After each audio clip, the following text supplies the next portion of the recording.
Hey guys, Nick with Precision here, back with another video, and today we want to talk about the wide world of cannabinoids.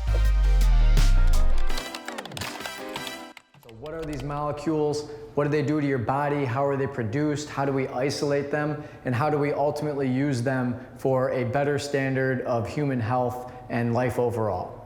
So the first thing I want to talk about is this entire world of cannabinoids. And you see we've got some of them back up here on the chart. But the important thing to know is there's about 113 identified cannabinoids right now. A lot of these do come out of the cannabis plant, but it's interesting to know some of them come out of other plants. Some of them are produced within your own body. So understanding how these cannabinoids affect our body is extremely important to understanding how to isolate them and how to manufacture them in an extraction process. The first thing that I'd like to touch on is the endocannabinoid system within your actual body. So you have something in your body called the endocannabinoid system, and what these are actually receptors similar to like a neurotransmitter receptor in your brain, except it's an endocannabinoid receptor. So they'll specifically bind to these cannabinoids. And you have these endocannabinoid receptors in two different forms. It's called a CB1 receptor and a CB2 receptor. So the CB1 receptors are generally concentrated through your brain, cerebral cortex, your central nervous system, and so forth. And the CB2 receptors are more concentrated through your immune system, your lymphatic system, your body, and so forth. And what you'll find is, as we're looking at these different cannabinoids, they have a different reaction and different interaction with these endocannabinoid receptors in your body. And these endocannabinoid receptors are ultimately what regulate your sleep, your appetite, your immune system. So when you look at all these different world of cannabinoids and how they affect these receptors in your body, this is why you see all these benefits to cannabinoids, or cannabis in particular, because it's the most cannabinoid-rich plant that we know of. So things like THC increasing your appetite, reducing nausea, things like CBD reducing pain, reducing anxiety, reducing insomnia. These are all because of the effect on your endocannabinoid system within your body. So understanding more about these cannabinoids, understanding more about your endocannabinoid system, and as a whole, understanding this entire field of science is what is going to progress us from using cannabis as a medicinal plant to being able to actually isolate these cannabinoids and have many different uses, many therapeutic uses, and as I said previously, contributing to overall human health and quality of life in the long term. Now, when I said there's 113 cannabinoids that are known today, we're always discovering new ones, and scientists are actually synthesizing new cannabinoids or new cannabinoid derivatives that have effects on your endocannabinoid system. But one of the most interesting things is you can look at some other plants that have cannabinoids or cannabinoid derivatives in them, like echinacea. And it's pretty commonly known by everybody that echinacea is a herb that has an effect mostly on your immune system. And part of the effect of the positive effect that is on your immune system is because of the cannabinoids in the echinacea actually binding and modulating your CB2 endocannabinoid receptors within your body.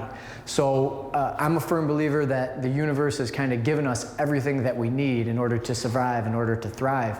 And we just haven't discovered all these fields of sciences yet. And botanicals in particular are a massive passion of what we do here at Precision, looking at these different botanicals, obviously particularly cannabis and hemp, but also looking at these cannabinoids and how they interact with your system and how they can contribute positively in the long term. So we talked a little bit about how cannabinoids are occurring in all sorts of different botanicals, but it's also interesting to note there are cannabinoids and cannabinoid derivatives that are endogenous to the human body, meaning your body actually produces these compounds. So your body is in turn producing these compounds to bind to your endocannabinoid system so that your body can maintain homeostasis, whether it's immune modulation or sleep modulation or whatever it is. Your body's always trying to come back into balance. And it's very interesting that these molecules in particular binding to your endocannabinoid system are what help keeps your body in balance. And if you're not consuming them, say from outside botanicals, your body can actually produce some of these different derivatives of cannabinoids endogenously within your own system. It's very fascinating to know. So now that we have an understanding of all of these different cannabinoids, how they can produce how they can be produced either outside of your body in botanicals, or they can be produced endogenously within your body, and also having an understanding that the majority of cannabinoids, 80 plus of them, are actually found in cannabis or in hemp. Let's take a look at what these molecules look like and what all the different derivatives are, and how the science of this kind of plays out in a very overview, rudimentary, layman's type of fashion. So these are all cannabinoids that can commonly be found in the cannabis or hemp plant. And you can see that there's some common ones that most everybody will be familiar with, such as THC and CBD, but there's also some uncommon ones, and these are commonly referred to as the minors, but these are the outliers like CBE, CBN, CBL, CBC, and CBG. Now, when we look at these, we'll say common minor cannabinoids, the parent cannabinoid is referred to as CBG. This is the parent cannabinoid from a chemical structural standpoint because it's easily converted into any of these other cannabinoids. So really starting with the CBG as a building block, we can convert that CBG to CBD, we can convert it to THC, we can convert it to CBC, and unfortunately there's not a strain of cannabis or hemp right now that's ultra heavy CBG, but there are people that are working on the DNA manipulation and the genetic variation within these cannabis plants in order to make CBG dominant strains. So you can see how advanced botanists, advanced chemists are already exploring this world of botanical research. They're already exploring the massive amounts of possibilities by shaping the genome of the cannabis and hemp plant, and ultimately being able to produce a wide range of cannabinoids. So what we really focus at here in Precision is how are these cannabinoids contained in the plant, number one? How do we isolate these cannabinoids from an extraction standpoint? What is the best way to do that while preserving them, while not degrading them? And ultimately, the second field of research surrounding this that we really focus on is how are we converting these now? So how can we go from CBG to CBD or CBD to CBE, and what are these conversion methodologies? How stable are these conversion methodologies? And by isolating these individual molecules, what future use could they have for example, managing disease or increasing somebody's quality of life? These are all things that could be considered, and again, going back to the firm belief that kind of the universe has given us everything that we need, we just need to discover it. These are all naturally occurring compounds that are found ubiquitously in nature through a variety of different botanicals. All we're doing is concentrating them, studying them, and figuring out how they're used most effectively within, human health and the human sort of life cycle. So for those of you that are more familiar with cannabinoids, you can see THC here being one of the main ones. This is a psychoactive cannabinoid that works principally on the CB1 receptors. And again, the cerebral brainstem psychedelic type high that you receive from this is because it has an affinity for the CB1 receptors, although it does bind also to the CB2 receptors. When we're looking at these molecules here, we would actually look at a chart that would have about 80 of these molecules. So if you're looking at a common cannabis plant, whether in trace amounts or in large amounts in different concentrations, you have this entire spectrum of all these cannabinoids. And it's commonly known that there's about, like I said, about 80 in cannabis. Now, once you have these individual molecules, there's different derivatives of these molecules called isomers. And one of the most common things that you see with THC is we see THCA here, which is the acidic version. What actually happens in most cases with THC is it's decarboxylated, which means we lose this carboxyl group here. This is just a CO2 that comes off through heat. And what happens with that is that actually removing this allows it to bind to your endocannabinoid system. Without removing this, it doesn't bind to your endocannabinoid system, which is why if you eat raw cannabis or you eat raw THC that's not been decarboxylated, for the most part, you won't get high unless it decarboxylates in your body, and there's some enzymatic reactions in your body that can do that, but not as prevalent as doing it ahead of time with a heat-based reaction.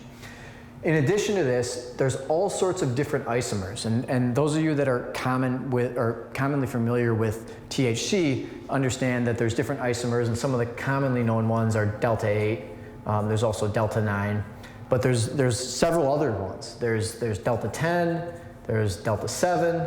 So these different molecules can also be manipulated through simple reactions and or things like decarboxylation, simple things like photooxidation and things like that can alter the structure of these molecules. So really looking at this from a overview standpoint, not only do you have 85, 87 different cannabinoids that have been discovered within the cannabis plant, you have some that are in different botanicals like echinacea and other botanicals throughout the world of domain.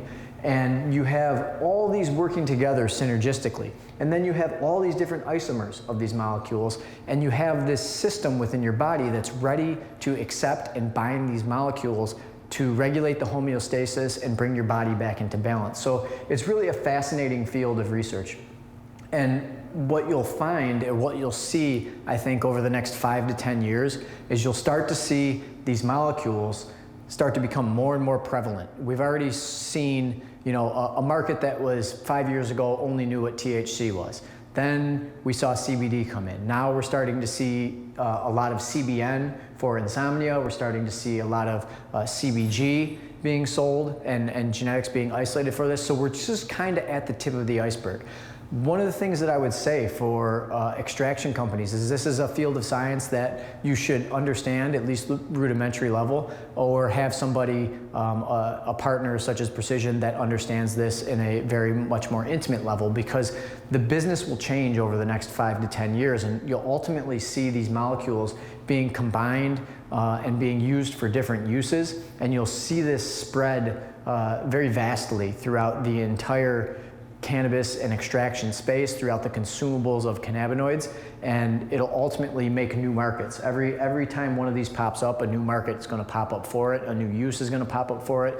The furtherance of the studying of these molecules will give this industry additional tailwind, and the extraction, isolation, manipulation of these molecules is really the name of the game. You have to understand that science. You have to understand how you're going to extract and isolate these molecules in order to not only help people on the go forward, but also to have a thorough understanding and solid base of science surrounding your business, surrounding your extraction company.